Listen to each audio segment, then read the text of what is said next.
my job was to be the note taker in the president's meeting with the prime minister. So the meeting is at the Intercontinental Hotel in the presidential suite, almost the entire top floor of the hotel. And it's Clinton, Secretary of State Albright, National Security Advisor Berger, the ambassador, and me. And for the Greeks, it was the prime minister, the defense minister, the foreign minister, and the Greek note taker. So we go there. There was a table almost the whole length of the room, just covered in food and coffee and tea and drinks, and anything your heart desired was there. So everybody comes in and they sit down. I'm standing against one wall with my notebook. The Greek note taker is standing against the opposite wall with his notebook. And the president says to the prime minister, can I offer you a cup of coffee, a tea, something to eat? No. And this one says no. President offered a prime minister. Yeah. And then he turns to me and he says, may I offer you something to eat? I said, oh, no, thank you, Mr. President. I'm good. And he goes, oh, are you with me? And I said, I got it. I said, yes, sir, I'm with you. And he said, I thought you were Greek. And I said, I kind of am, but I'm not, but I'm with you. So I'm ready to take notes in this incredibly important meeting. And it's, we love you. You love us.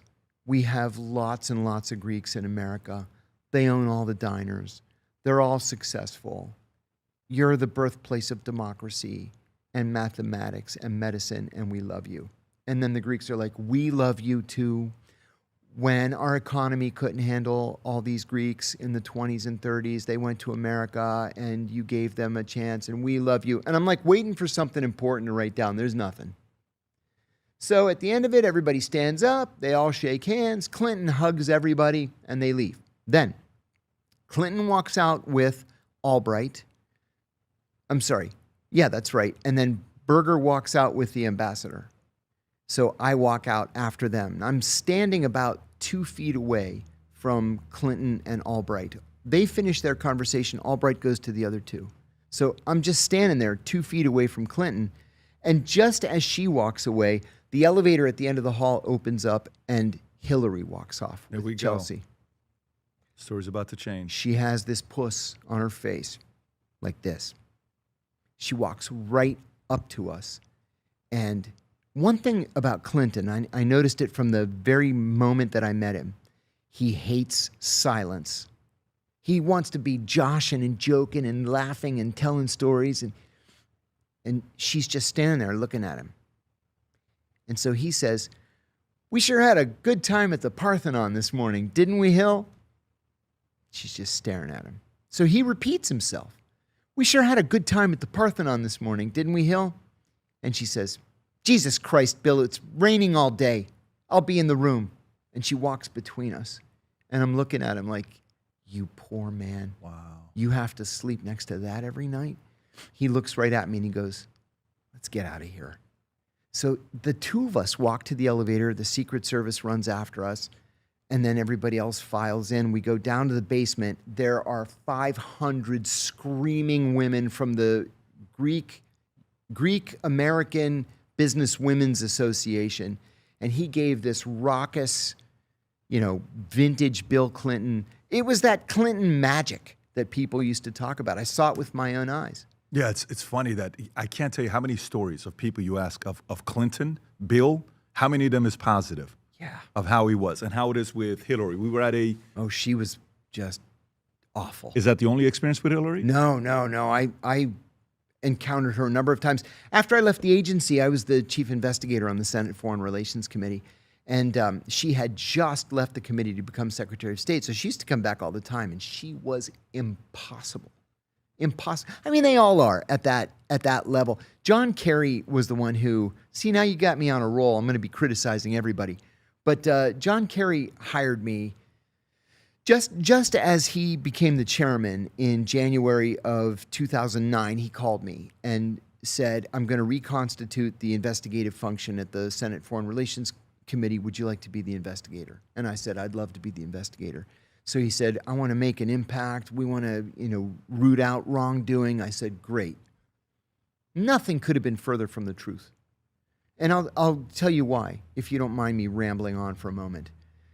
Before I went up to the Hill, I struck up something of a proper friendship with Mac McLarty, who had been Clinton's chief of staff. Mac had partnered with Henry Kissinger to make Kissinger-McLarty Associates. That became McLarty Associates, and Mac gave me an office in his suite of offices. It was a very generous thing to do. So Bill Richardson, the former governor of New Mexico, congressman, secretary of energy, ambassador to the United Nations, he was also at McLarty Associates. And Bill and I totally hit it off. I loved this guy. I even voted for him for president after he dropped out of the race. Stop it. I did. He's just a wonderful guy. He passed away now, but he's a wonderful, wonderful man. So he came up to me one day and he said, "Hey, listen, can you keep a secret?" I said, "Of course." And he said, I invited Obama to my house to watch the Super Bowl. This was in January of 2008, before the primaries. He said, at halftime, we went for a walk. And he had like 1,000 acres of wasteland out in New Mexico. So he says, Obama, he put his arm around my shoulder and he said, "Bill, if you endorse me and you bring the Hispanics, Secretary of State."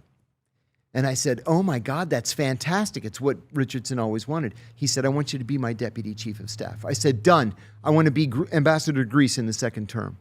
And he says, "Yeah." He says, "Great. Everybody's going to have a good time. We're going to make an impact." I said, "Great." I run home. I tell my wife, "Oh my God, I'm going to be the deputy chief of staff at state." So fast forward a year and Obama wins the election. And I'm in the shower one day. I get the radio going to listen to the news, and they said, former Secretary of Energy Bill Richardson was named by President-elect Obama today as the Secretary of Commerce. Not state. So I go into the office, and I go, "Mr. Secretary, congratulations." And he comes up to me, he goes, "What the fuck do I know about commerce?" And I said, no, you're looking at this wrong. We can make this into something. There's the Foreign Commercial Service. There's the International Trade Representative. Tough it out for 4 years. You become Secretary of State in the second term. This is good. We can make this work. Week later, he quits. Just drops out. Okay, so fast forward. What do you mean he drops out? He dropped out. He was never Secretary. Withdrew a month later as he was being investigated for possible improper business dealings. Yeah. They never indicted him. Wow. There was always this rumor that he had done something improper. Nobody ever could vocalize it. So I go to Capitol Hill. I become the chief investigator in the Senate Foreign Relations Committee. And one thing about John Kerry always thought, that he was smarter than everybody else.